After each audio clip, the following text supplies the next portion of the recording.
آج کی زیادہ تر خبریں عمران خان کے کیسز میں ہونے والی جو تازہ ترین پیش رفت ہے یا ٹوسٹ اینڈ ٹرنز ہیں اس کے ارد گرد گھوم رہی ہے. جس بات کا پی ٹی آئی کو خدشہ تھا ایگزیکٹلی وہی ہوا. عدالت نے عمران خان کی ضمانت سے متعلق فیصلہ کر لیا ہے.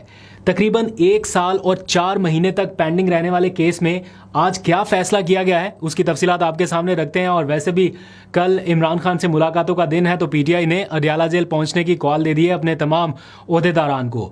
پرسوں اڈیالہ جیل کا جو سپریڈنٹ ہے اسے اسلام آباد ہائی کورٹ طلب کیا گیا ہے. آج بیرسٹر گوہر کو نوٹسز جاری کر دیے گئے ہیں. ٹویٹر کیس میں کیا بنا یہ ساری تفصیلات آپ جان سکیں گے کیونکہ بیک ٹو بیک بہت سارے کیسز تھے تو ایک ایک کر کے ساری تفصیل آپ کے سامنے رکھتا ہوں. ساتھ ہی پنجاب میں پی ٹی آئی نے کچھ مانیٹرنگ ٹیمز بھی بنانے کا فیصلہ کیا بلکہ آج اس کے نوٹیفیکیشن جاری کر دیے گئے ہیں. تو کیوں بنائی جا رہی ہیں یہ مانیٹرنگ ٹیمیں یہ ساری تفصیلات آپ جان سکیں گے. لیکن سب سے پہلے بات کرتے ہیں اس کیس کی جس میں آج ٹوسٹ اینڈ ٹرن سے بھرپور چیزیں سامنے آ رہی ہیں. عمران خان کا القادر ٹرسٹ کیس میں یا 190 ملین پاؤنڈ کیس میں ضمانت کا جو معاملہ ہے 1 سال اور 4 مہینے کے بعد آج عدالت نے یہ فیصلہ کیا کہ 190 ملین پاؤنڈ کیس میں عمران خان اور بشرا بی بی کی سزا معطلی کے لیے جو ان کی ضمانت کی درخواستیں ہیں وہ نہیں سنی جائیں گی بلکہ اس سے پہلے ان کی مرکزی اپیلیں سنی جائیں گی. وہ مرکزی اپیلیں جس کو سننے کے لیے پی ٹی آئی کے وکلا نے کوئی درخواست نہیں دائر کی کہ ہماری مرکزی اپیلیں سنی جائیں. نہ عمران خان چاہتے تھے, نہ بشرا بی بی چاہتی, نہ ان کے لائر چاہتے, بلکہ عمران خان اور بشرا بی بی کی ضمانت کی جو درخواست تھی آج اسے مسترد کر دیا گیا ہے. اسلام آباد ہائی کورٹ نے نیب کی درخواست کو ایک طرح سے انٹرٹین کیا ہے کہ نیب چاہتا تھا کہ نہیں ضمانت کے اوپر فیصلہ نہ ہو, مرکزی اپیل کو سنا جائے, یعنی معاملہ بہت لمبا جائے, ابھی فوری جلدی سے ان کی اس کیس میں ضمانت نہ ہو سکے. اور ایگزیکٹلی ویسا ہوتا دکھائی دیا کیونکہ اگر ضمانت کا کیس سنتے یا ضمانت کے معاملے پہ جاتے تو یہ طے شدہ بات تھی کہ عمران خان کو اس کیس میں ضمانت مل جانی تھی, عمران خان اور بشرا بی بی دونوں کو, کیونکہ اس وقت جو میڈیکل گراؤنڈز ہیں, اس وقت جو سچویشن ہے وہ ضمانت کے حقدار تھے. لیکن نیب نے آ کے کہا کہ نہیں, ضمانت کو نہیں, مرکزی اپیلوں کو سنیں اور اس کے اوپر فیصلہ کریں. اور آج ایگزیکٹلی وہی ہوا. یہاں تک پہنچنے کے لیے عمران خان کو 1 سال اور 4 مہینے تک کا ایک طرح سے انتظار کرنا پڑا. وہ ضمانت کا معاملہ جو جنوری 2025 میں دائر ہوا تھا اور آج 4 مئی 2026 میں جا کے ان کی یہ درخواست مسترد کر دی گئی ہے. اور اچانک سے نیب جو بیچ میں آیا اس نے کہا کہ نہیں, مرکزی اپیلوں کو سنا جائے, یعنی پورے کیس کو سنا جائے, تو اب وہ انٹرٹین کر لی گئی ہے. تو بظاہر ایسا لگ رہا ہے کہ یہ معاملہ ہائی کورٹ کی ڈومین سے نکال کر آئینی عدالت کی جانب بھیجا جا رہا ہے. عدلیہ سے متعلق اگر عام حالات ہوتے نا یا آئیڈیل سچویشن ہوتی تو عمران خان, ان کے وکلا, ان کی پارٹی, ان کے خاندان کے لوگ سارے کے سارے کہتے ہیں کہ اپیلیں ہی سنیں, کیونکہ وانس فار آل اس میں کیس سیٹل ہو جاتا ہے نا, تو وہ زور لگاتے کہ نہیں اپیلیں ہی سنیں, کیونکہ یہ خدشہ نہیں ہوتا کہ اپیل مسترد ہونے کی صورت میں یہ آئینی عدالت چلا جائے گا یا ہمیں سپریم کورٹ کا حق نہیں ملے گا, تو یہ خدشات نہیں ہوتے. لیکن ابھی سب کے ذہنوں میں یہ خدشہ بیٹھا ہوا ہے, خاص طور پہ پاکستان تحریک انصاف کے لوگوں میں, کہ اس عدالت سے اگر ہماری اپیل مسترد ہوتی ہے تو اس کے بعد پھر اگلا آپشن ہمارے پاس آئینی عدالت کا ہی بچے گا. اور آئینی عدالت سے انہیں کس حد تک امکان ہے کہ ریلیف مل سکے یا انہیں بہت آسانی سے ریلیف مل جائے, یہ ان حالات میں, ان خاص سرکمسٹانسز میں ان کے کچھ تحفظات ہیں. اس لیے وہ بار بار کہہ رہے ہیں کہ ہمیں مرکزی اپیل کی طرف جانا ہی نہ پڑے, ہمیں صرف آپ تھوڑا سا ریلیف دے دیں, ضمانت کے اوپر فیصلہ کر دیں. ان حالات میں پی ٹی آئی اپنی جگہ سوچ رہی ہے کہ ہمیں ٹیکنیکلی کس طرح سے عمران خان کو ریلیف دلانا ہے تاکہ وہ لمبے ٹائم کے لیے سفر نہ کریں. بٹ دوسرے اینڈ سے بھی جو تیاریاں ہیں وہ ظاہری بات ہے حکومت نے پوری ایک وہ ترمیم کی ہے اس سلسلے میں کہ اگر نیب کا کوئی کیس جو ہے وہ اسلام آباد ہائی کورٹ سے مسترد ہوتا ہے تو وہ سپریم کورٹ نہیں جائے گا, آئینی عدالت جائے گا. تو اس ترمیم کو کرنے کا مقصد کیا تھا؟ کوئی اور ریزن اس ٹائم نظر نہیں آتی کہ کیوں آخری ٹائم پہ یہ ترمیم کی گئی, اس وقت میں جب عمران خان کی ضمانت کا کیس جو ہے وہ سنا جانے والا تھا. پی ٹی آئی اتنی آسانی سے اس آج کے فیصلے کو تسلیم کرے گی یہ تھوڑا سا مشکل دکھائی دے رہا ہے. مجھے لگتا ہے کہ وہ اس فیصلے کو, جو آج کا فیصلہ ہے, اس کو سپریم کورٹ آف پاکستان میں چیلنج کریں گے. اب دیکھتے ہیں کہ ان کے لائرز بیٹھ کے کیا ڈیسائیڈ کرتے ہیں, لیکن اتنی آسانی سے یہ معاملہ مرکزی اپیل کی جانب جانے دینا یہ تھوڑا سا مشکل لگتا ہے, کیونکہ یہ پلی لی جائے گی کہ عمران خان کی اور ان کی فیملی کی کنڈیشن ایسی ہے, بشرا بی بی کی, کہ وہ ضمانت کے حقدار ہیں, تو کیوں ضمانت کا معاملہ نہیں سنا جا رہا. تو بجائے اس کے کہ بہت زیادہ دیر ہو جائے اور پھر ان کو معاملہ لے جانا پڑے ادھر آئینی عدالت کی جانب, اس سے پہلے ہو سکتا ہے یہ سپریم کورٹ رجوع کرے. اس کے لیے عمران خان کے وکالت نامے چاہیے, دستخط چاہیے عمران خان کے, جو کہ بہت عرصے سے ان کو مل نہیں رہے. تو معاملہ ہائی کورٹ، سپریم کورٹ، آئینی عدالت اور وکلا کے درمیان کہیں پھنسا رہے گا، اور اس کا نقصان کس کو ہوگا؟ آبویسلی وہ عمران خان صاحب کو ہوگا. یعنی وہ ایک لمبے عرصے کے لیے ایک ایسی سچویشن میں اسٹک رہیں گے جہاں انہیں کلیئرٹی نہیں ہوگی کہ اس کیس کا فیصلہ آخر ہوگا کب. خیر آگے بڑھتے ہیں. آج عمران خان کے ٹویٹر کیس سے متعلق بھی ایک سماعت ہوئی ہے جس میں درخواست گزار یہ چاہتے تھے کہ عمران خان کا ایکس اکاؤنٹ بند کر دیا جائے اور پی ٹی آئی کو بھی روکا جائے کہ وہ ان کے اکاؤنٹ سے ہونے والی کسی ٹویٹ کو ری شیئر نہ کر سکیں، ری ٹویٹ نہ کر سکیں، پوسٹ نہ کہیں پہ کریں، ڈیسیمنیٹ نہ کریں. تو انہوں نے یہ اکاؤنٹ بند کرنے کی ایک طرح سے درخواست کی تھی. اچھا، اب لوگوں کے ذہنوں میں یہ سوال بھی آ سکتا ہے کہ اگر بند ہی کرنا ہے عمران خان کا اکاؤنٹ تو عدالت میں جانے کی کیا ضرورت تھی؟ مطلب عدالت کے حکم پہ تھوڑی یہ سارا کچھ ہو جانا ہے. لیکن میرا خیال ہے یہ انہوں نے ٹویٹر انتظامیہ سے کئی بار رابطہ کیا ہوگا اور انہوں نے کمپلائنس نہیں کی کہ نہیں ہم بند نہیں کر رہے. اب کچھ کمپنیاں ایسی ہیں جو عدالتی احکامات کے تحت اگر کوئی فیصلہ آ جاتا ہے نا عدالت سے، اس کو کمپلائنس کر دیتی ہیں سم ٹائمز.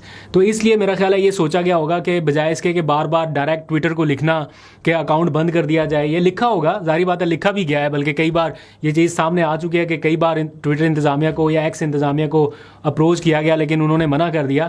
تو پھر اس کے بعد یہ روٹ اپنایا گیا کہ عدالت سے کوئی سٹیمپ لے لی جائے اینڈ دین پھر ایک بار رجوع کیا جائے. اب دیکھتے ہیں اس سلسلے میں کیا ہوتا ہے. لیکن آج کی جو سماعت ہوئی ہے اس میں بیرسٹر گوہر کو عدالت نے نوٹس جاری کر دیا ہے بطور پارٹی چیئرمین کہ آپ آ کے بتائیے آپ کی اس میں کیا رسپانسبلٹی ہے یا آپ کا کیا موقف ہے. بطور پارٹی چیئرمین کیا آپ کی پارٹی ایسے ٹویٹس کو انڈورس کرتی ہے، سپورٹ کرتی ہے، شیئر کرتی ہے؟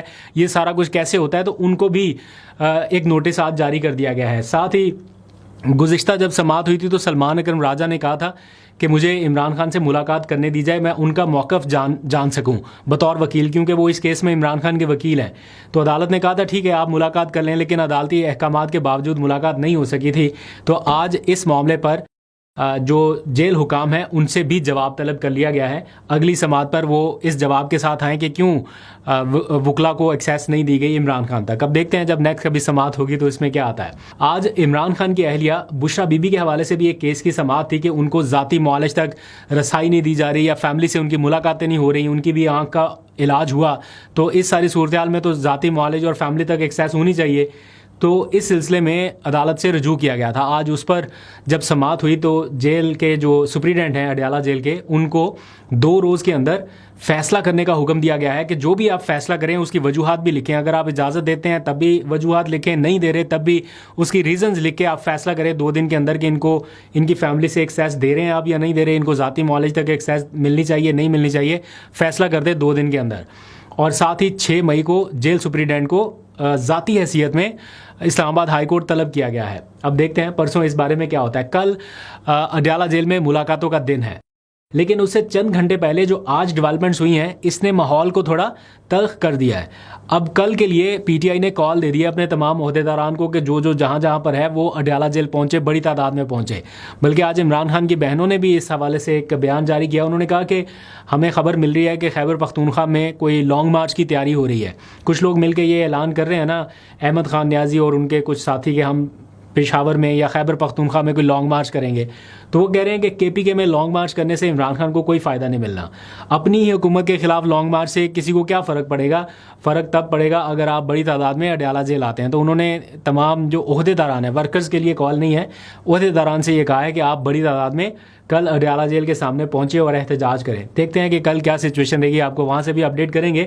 پھر پنجاب میں پاکستان تحریک انصاف کی کچھ تنظیمی تبدیلیوں کے حوالے سے اطلاعات آ رہی ہیں کہ کچھ فیصلے ہوئے ہیں اور کچھ مانیٹرنگ کمیٹیاں جو ہے وہ بنائی جا رہی ہیں، کوآرڈینیشن پلس مانیٹرنگ کمیٹی، کہ پنجاب میں جو پارٹی اٹھ نہیں رہی.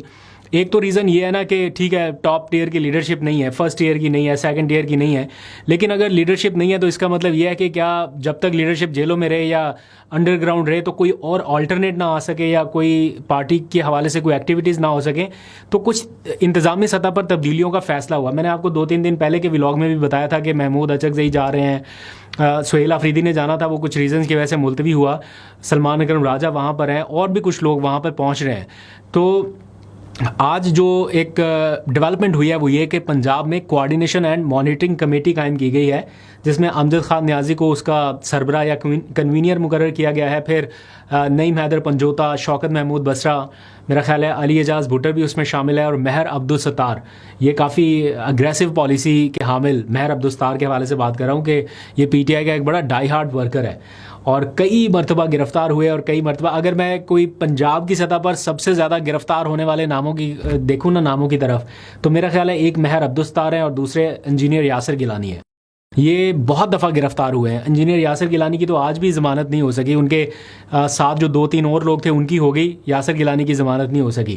تو یہ وہ لوگ ہیں جو کافی اگریسو نیچر کے ایک طرح سمجھے جاتے ہیں، ڈائی ہارڈ ورکر ہیں پی ٹی آئی کے. تو ان کو اس کمیٹی میں شامل کیا گیا ہے. ان کی ذمہ داری کیا ہوگی کہ یہ تنظیمی معاملات کے حوالے سے کچھ نگرانی کریں گے پارٹی کے معاملات کے حوالے سے، اور ایک ہفتہ وار رپورٹ جو ہے وہ سیکریٹری جنرل کو پیش کی جائے گی، یعنی سلمان اکرم راجہ کو، کہ کہاں پر بہتری ہو رہی ہے اور کہاں پر فلاز ہے، کون عہدہ رکھنے کے باوجود کام نہیں کر رہا اور کون ہے کہ جو اپنی استطاعت سے زیادہ جان مار رہا ہے. تو اس حوالے سے پھر کچھ آگے فردر ڈیسیژنز کیے جائیں گے.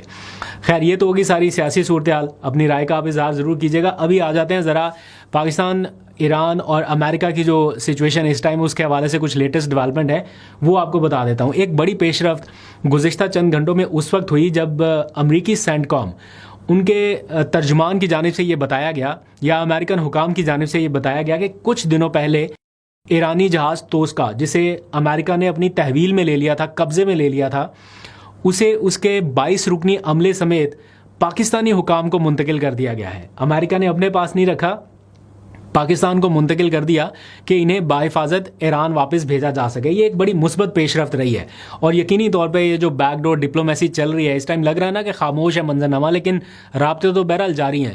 تو لگ رہا ہے کہ ان کا ایک نتیجہ ہے، یہ فی الحال ایک پازیٹیو ڈیولپمنٹ ہے. اب آج پاکستانی حکام نے بھی اس کی تصدیق کر دی، بلکہ وزیر خارجہ کی جانب سے میں ان کا ٹویٹ دیکھ رہا تھا، اس میں بتایا گیا ہے کہ جو شپ یا جہاز ایران کا امریکہ نے قبضے میں لے لیا تھا، پورا کنٹینر، اور جس کے بارے میں بتایا جا رہا تھا کہ وہ چائنا سے آ رہا تھا، اور ٹرمپ نے کہا کہ اس میں کچھ تحائف ایسے تھے جو ہمیں پسند نہیں آئے. تو MV ٹوسکا اس جہاز کا نام تھا، اسے اس کے تمام عملے سمیت 22 رکنی عملے سمیت پاکستان کو منتقل کیا گیا. آج اس کی تصدیق وزیر خارجہ نے کر دی کہ تمام 22 ارکان کو بحفاظت پاکستان منتقل کیا گیا ہے، اور تمام افراد کو گزشتہ رات یہاں پر پہنچایا گیا.